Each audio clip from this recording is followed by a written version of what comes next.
As we're in the drier months, dusty roads are a real problem on the islands.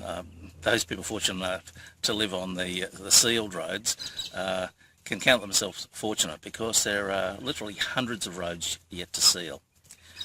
The way roads are sealed is through a matrix that I had developed with council, which takes into account various factors such as the number of houses on a street, whether it's a feeder road, the condition of the road, the environmental factors, the drainage, the difficulty to construct, etc.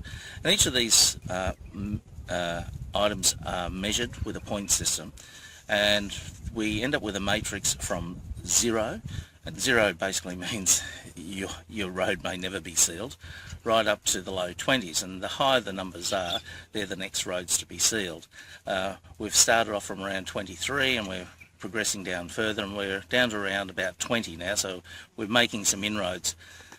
It's always the difficulty is funding, so to overcome that, we've made a policy decision that some roads will look and appear like a road, but it's really more of a dust suppression measure.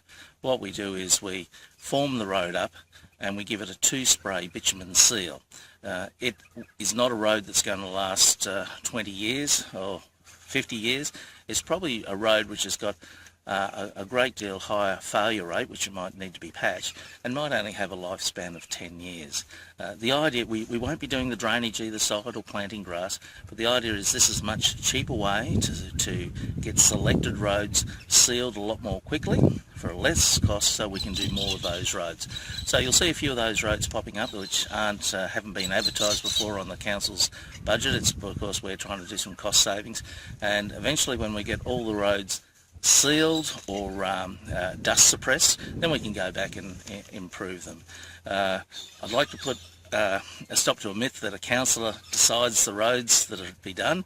That was the purpose of when I came in, that I wanted a matrix done so that the decision making what roads are done are based on the facts as the officers see them, and there's no favouritism at all. And if you think your road should be sealed, our matrix is a living document. It can be changed, so if you think it's been in some issues raised since, or more traffic or more houses, certainly contact the council officers and they'll recheck and see if your road is be rated higher than it currently is. But hopefully over the next 10 years we'll get to a position where dusty roads will be a thing of the past.